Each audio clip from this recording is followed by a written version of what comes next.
Hello and welcome to the Facebook live chat. You're with me, your host, Lomuti Funekele. I am a psychologist. My field is cognitive behavior therapy, family therapy, and organizational therapy. Okay, so today I want to talk about the link between debts and anxiety. As you are well aware, COVID-19 hit in 2020. Of course, it started in 2019, late 2019, but it hit the most in 2020. This is the time when people incurred a lot of debts, more especially because they had to protect themselves through their health insurance life covers, and they also had to bury their loved ones. So a lot of debts started happening in 2020. Of course, the financial situation has escalated up to 2022, and people are now trying to recover financially. So it is safe to say that most people have incurred a lot of debts, especially between 2020 to 2022. Now, someone might argue to say, why don't people save money? Why incur a lot of debts when they know that they cannot afford to repay them? That's a good question, but also understand that financial situations differ across the globe. What one may have, one may not have. So, in the context of emergency crisis, people panic. When they panic, they do what they can to survive, including taking loans. Sometimes, however, it is beyond bills. Other times, people just want to have a good time. They just want to relax. Nobody wants to just work and pay bills their entire life. We need time to relax. We need time to find ourselves. We need time to spend our monies and enjoy our hard-earned income. However, all of this has an impact on our mental health. So the topic here is debt. So how does debt affect our mental health? Okay, there are a lot of ways debt affect our mental health, but in the context of this discussion, I will only mention three. Then the rest you can research on your own time. The more likely situation of how debt can affect mental health is through depression and anxiety.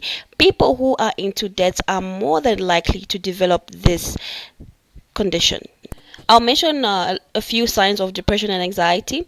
When someone eats less or eat more, when they sleep less, they sleep more, they isolate themselves, they become distant, and there's a high percentage chance that people who are depressed due to debts commit suicide. If you go into a background check of people committing suicide lately or in the past times, you will see that there's a link between depression and money. The next impact is resentment and irritation, especially from those around us. See, debts do not only affect somebody individually, but it also affects the people that are directly linked to the person getting the debts. Insider.com reported that 36% of couples who end up in divorce is due to financial issues, or attributed to the buildup of debts and overspending. For example, if you have a wife who likes to look nice all the time, she goes out and buys clothes and buys material things all the time, but she does not have a job, which means the income is coming from the husband. That will create a strain in the marriage. Or for example, if the man likes to buy a lot of assets like cars and sports cars and everything, but the money that is being spent is not equal to the money that is being kept or made, then they are forced to get a debt at the expense of the spouse. The last but not least mental health impact of debts is regret, mostly linked to self-blame. For example, when you go into a debt because you wanted to invest in uh, a crypto investment and you've been scammed, or you wanted to invest in Betway but you have not won anything yet, that is what can lead to regret.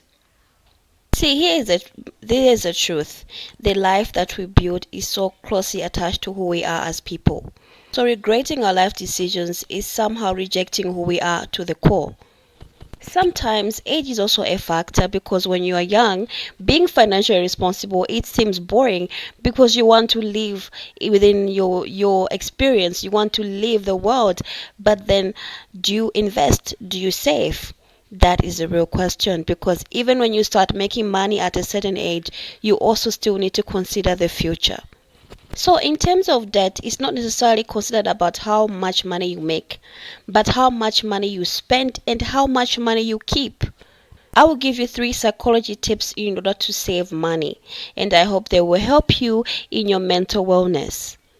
The first aspect is to reevaluate your happiness. In psychological terms, there is a philosophy known as hedonic treadmill.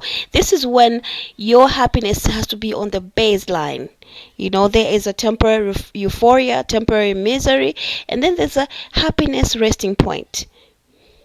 So this hedonic treadmill, it states that your happiness should be validated from within and seconded by the people that you're surrounded with, not necessarily the materialistic environment that you want to have, not necessarily the materialistic comfort or external validation. Because excitement lasts temporary. Even if you buy a car or a house or a nice dress, you'll get excited in the moment. And then what next? The second thing is to avoid comparisons. In the new era of social media, everybody feels validated externally by posting their life experiences, their material assets, their happiness online. But there is a danger to it, because it also creates envy from within and jealousy, and then it creates competition. So in the competitive states, you are enticed. You become enticed to borrow money so that you live a life like your rest of your peers, but your life is based on debt. See, social media influences one to spend money on experience, especially in this era of millennials.